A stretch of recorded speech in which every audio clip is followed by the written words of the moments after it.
दोस्तों, सबसे पहले आपका सवाल जो कि बहुत से लोग अभी तक तैयारी कर रहे थे, उनका ये था कि जो लोग एक साथ कई तैयारियाँ कर रहे हैं, जैसे यूपीएससी का भी एग्ज़ाम है, उसके साथ साथ लोग सीएपीएफ की भी तैयारी कर रहे हैं, या स्टेट पीसीएस का एग्ज़ाम है प्लस ईपीएफओ का एग्ज़ाम है। तो दोस्तों, अगर आप और भी एग्ज़ाम साथ में दे रहे हैं जो लगभग कि एक लेवल के हैं, जैसे मैं बात करूँ यूपीएससी का एग्ज़ाम, ठीक है, जो 27 जून को था। उसके बाद असिस्टेंट कमांडेंट का एग्ज़ाम जो कि यूपीएससी कराती है सीएपीएफ के नाम से, वो हो गया, प्लस स्टेट पीसीएस का, ठीक। और उसके बाद जो अपना मेन है वो है ईपीएफओ, ठीक।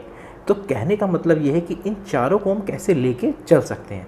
तो अगर आप इसके सिलेबस को देखेंगे सबसे पहले, तो आप ये पाते हैं कि जो हमारा जीएस का सिलेबस है, ठीक, जीएस का सिलेबस लगभग स्टेट पीसीएस में, ठीक है, अगर आप स्टेट स्पेशल को हटा दें, स्टेट पीसीएस में प्लस यूपीएससी में प्लस सीएपीएफ में, ये तीनों में लगभग कॉमन है, ठीक है। ये जो आप देख सकते हैं कि जो सिलेबस आपको दिख रहा है वो बिल्कुल कॉमन सिलेबस है, ठीक है। इसके बाद अगर हम आते हैं ईपीएफओ में, तो देखिए दोस्तों, ईपीएफओ में क्या है, दो चीज़ें नहीं है। एक क्या है कि उसमें थोड़ा सा सिलेबस अलग है। अलग किस सेंस में है, आप देखेंगे कि उसमें ज्योग्राफी नहीं है, ठीक, इन्वायरमेंट नहीं है, ठीक है, प्लस कल्चर पार्ट नहीं है, हिस्ट्री में आर्ट एंड कल्चर वाला पार्ट नहीं है। तो जो उसमें हिस्ट्री का पार्ट है वो लगभग मॉडर्न इंडिया है। अब दोस्तों, हमें समझना ये है कि अगर हम कोई भी तैयारी करते हैं चीज़ें, तो अब आप देख रहे हैं कि जो यूपीएससी का ट्रेंड है या स्टेट पीसीएस का है, तो वो लगभग अगर वो पूछता है तो मॉडर्न इंडिया से पूछता है, ठीक है। लेकिन अगर वो एनसीईआरटी में जाता है या मिडल में जाता है तो मोस्टली जो पार्ट पूछता है वो कल्चर से ही पूछता है।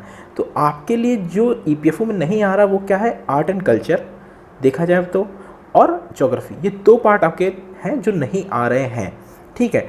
बाकी आपको वो सब पढ़ना है जो आपको ईपीएफओ में पढ़ना है। जैसे ईपीएफओ में आपको इकोनॉमिक्स आ रही है जो कि आपकी सभी पेपर में आती है, प्लस आपको साइंस भी आ रही है, प्लस आपकी पॉलिटी भी आ रही है, प्लस आपकी मॉडर्न इंडिया आ रही है। आप भी जानते हैं सिर्फ 5 चीज़ें ही मेन होती हैं जो किसी भी एग्ज़ाम में यूपीएससी और स्टेट पीसीएस में आती हैं, हिस्ट्री, पॉलिटी, इकोनॉमी, साइंस और ज्योग्राफी, ठीक। ये 5 टॉपिक होते हैं। ईपीएफओ में क्या है दोस्तों, ज्योग्राफी नहीं आ रहा है, ठीक है, और हिस्ट्री में भी एंशिएंट मिडवल नहीं है, आर्ट एंड कल्चर नहीं है। और आप भी जानते हैं कि जो हिस्ट्री वाला पार्ट है उसमें मोस्टली स्टेट पीसेस और इसमें भी क्वेश्चन मॉडर्न इंडिया से ही आते हैं आजकल, या आर्ट एंड कल्चर से आते हैं, ठीक है। तो आपके लिए दोस्तों जो कॉमन चीज़ है, सबसे पहले जो हमारी स्ट्रेटजी है वो ये कि जो कॉमन है हम उससे शुरू करें, ताकि कोई भी एग्ज़ाम आए तो उसके पहले हम पर्टिकुलर उस चीज़ पे फोकस कर सकें। मान लीजिए पेपर 10 को है, तो आप आखिरी के 15 दिन सिर्फ और सिर्फ उस पेपर पर फोकस करेंगे तो आपके लिए चीज़ें और आसान हो जाएगी। अब आती है स्ट्रेटजी के पॉइंट ऑफ व्यू पे। स्ट्रेटजी का पॉइंट ऑफ व्यू दोस्तों ये है कि अभी आप मान के चलिए कि अभी मई है, ठीक, जून है, फिर आएगा जुलाई। आप ही मान के चलिए कि लगभग पेपर जुलाई तक नहीं होने हैं। अब मोस्ट प्रोबेबली उम्मीद है कि आईएएस का एग्ज़ाम भी आगे जाएगा, ठीक है। तो कहने का मतलब ये है कि सरकार ने भी कहा है कि जुलाई में ही फैसला लेंगे कि एग्ज़ाम कब होने हैं, कैसे होने हैं। तो आपके पास अभी मोटा मोटा 3 महीने हैं, इसलिए मैं कह रहा हूँ कि मई, जून, जुलाई, ये 3 महीने हैं आपके पास। तो जो तैयारी रहेगी ना, वो ये नहीं सोच के रहेगी कि 3 महीने हैं, हम ये कहेंगे कि अगले 1 महीने की स्ट्रेटजी है, उसके 1 महीने की स्ट्रेटजी है, उसके बाद 1 महीने की स्ट्रेटजी ये है, ताकि अगर एग्ज़ाम जब भी हो तो आप जो पहले महीने की स्ट्रेटजी को फॉलो करेंगे तो आपकी आगे भी चीज़ मजबूत होती चली जाएगी। जैसे दोस्तों, अगर आप शुरुआत करना चाहते हैं तो सबसे पहले मैं आपसे कहूँगा कि आप पैरेलली, जैसे कि करंट अफेयर्स प्लस कोई एक जीएस का टॉपिक जो चारों में कॉमन हो। कॉमन मैंने आपको बता दिया।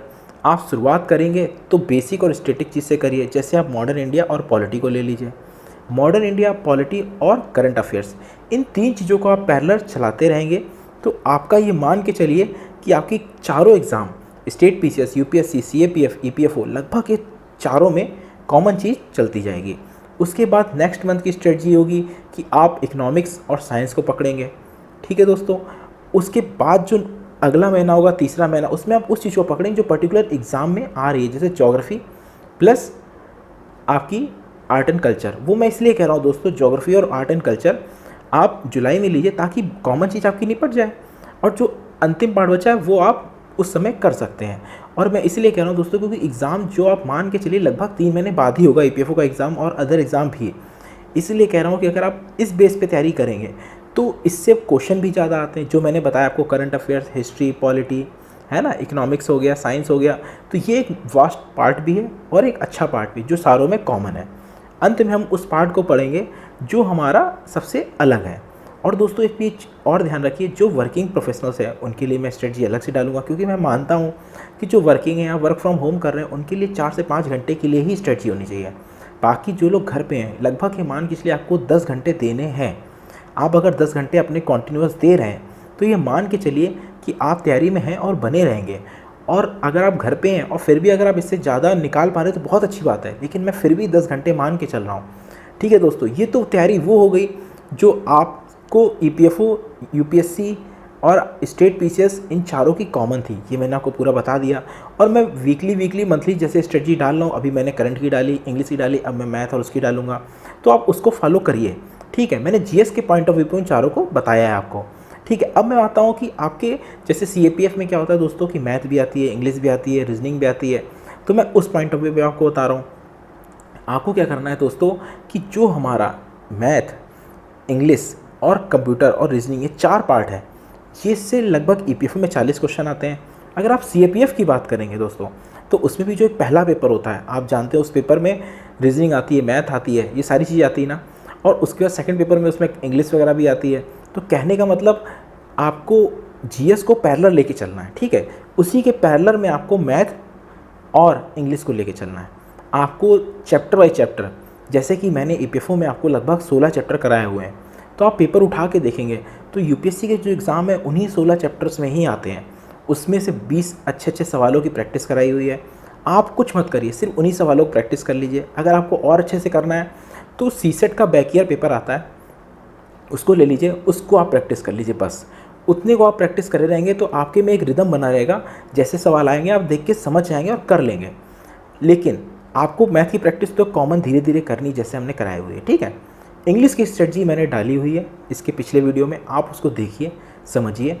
और मैं इसलिए कह रहा हूँ दोस्तों कि GS आपको पैरेलल में, जैसे करंट, हिस्ट्री, पॉलिटी आपको शुरुआत में लेके चलनी है, उसके साथ पैरेलल में दोस्तों आपको इंग्लिश और मैथ को लेके चलना है। क्योंकि आप पूरे दिन तो GS पढ़ते नहीं रहेंगे, अगर आप पढ़ भी रहे हैं तो ठीक है, लेकिन आपको कुछ समय इंग्लिश और मैथ को बांधना पड़ेगा, क्योंकि बिना इसके पेपर नहीं निकलेगा। आप ये मान के चलिए कि आपको कहीं ना कहीं एज लेना है CAPF में भी, प्लस आपको EPFO में भी और स्टेट PCS में भी, तो आपको थोड़ा सा देखना पड़ेगा। मानते हैं स्टेट PCS और पर्टिकुलर UPSC में CSET में आता है, वो क्वालिफाइंग होता है, लेकिन फिर भी मैं आपको कहूँगा कि अगर आप इसको पढ़ते रहेंगे ना तो क्वालिफाइंग पेपर में भी आपको टेंशन नहीं होंगे। आप विश्वास मानिए, बहुत बड़ा आंकड़ा ऐसा है जो लोग UPSC और स्टेट PCS के क्वालिफाइंग पेपर में भी फेल हो जाते हैं। तो कहीं ना कहीं अगर आप इसको थोड़ा भी समय देते रहेंगे, आप मान लीजिए दिन में नहीं दे पा रहे, कोई बात नहीं, आप वीकेंड के 3 दिन रख लीजिए या 2 दिन रख लीजिए, सैटरडे संडे अच्छा खासा समय मैथ और इंग्लिश को दीजिए, या फ्राइडे सैटरडे संडे 3 दिन दे लीजिए। तो ये जो स्ट्रेटजी होगी ना दोस्तों, समय कब देना है, कैसे देना है, कितना देना है, ये आप निकालो, अपनी सहूलियत से निकालो। सबके लिए सबकी टाइमिंग, सबकी स्ट्रेंथ अलग होती है। आप पहचानो अपने आप को कि कब आप अच्छे से अच्छा टाइम दे सकते हो। जब आपको लगता है कि नहीं, हाँ मैं इस चीज़ को दे सकता हूँ, आप उस समय को दो। लेकिन बस 2 बातों को ध्यान रखना है दोस्तों, GS आपको पैरेलल में चलानी है, उसी के पैरेलल में आपको मैथ और इंग्लिश को चलाना है। ये 2 चीज़ जब साथ में चलेंगी ना दोस्तों, तभी आप इन चीज़ों की कॉमन तैयारी कर पाएंगे। क्योंकि दोस्तों बिल्कुल अगर आप लाइफ में आगे बढ़ रहे हैं तो आप किसी एक चीज़ को फोकस करके नहीं चल सकते, आपको अदर एग्ज़ाम्स भी देखने हैं। और सबसे अच्छी बात मैं दोस्तों बताऊं कि EPFO एग्ज़ाम में लगभग ये सब चीज़ें तो आ ही रही हैं, प्लस लेबर लॉ और अकाउंटिंग भी अलग से आ रही है। तो इसीलिए मैं कह रहा हूँ दोस्तों कि जब आप ये कॉमन तैयारी कर लेंगे, ठीक है, उसके बाद का जो समय बचेगा लगभग 2 माह बाद, लगभग ये मान के चलिए कि जुलाई के समय में आपके पास EPFO का 80 क्वेश्चंस वाला काम हो जाएगा और स्टेट PCS का भी काम हो जाएगा। तो जो आपका स्टेट PCS में अलग से आ रहा है, जैसे ज्योग्राफी और आर्ट एंड कल्चर, ठीक, इधर EPFO में लेबर लॉ और अकाउंटिंग आ रहा है, तो आपके लिए तब समय रहेगा कि आप उन चीज़ों को कर सकते हैं। क्यों? क्योंकि ये दोनों में सेपरेट हैं। लेकिन तब तक अगले 2 महीने में आप वो करते चलो जो दोनों में कॉमन है, ताकि आप कॉन्फिडेंस बिल्कुल हाई रहे, क्योंकि आपको ये अफसोस ना हो, ये कन्फ्यूज़न में ना हो कि अभी मैं इसकी कर रहा हूँ, इसकी छूट गई। नहीं, आपको पहले वो तैयारी करनी है जो कॉमन है।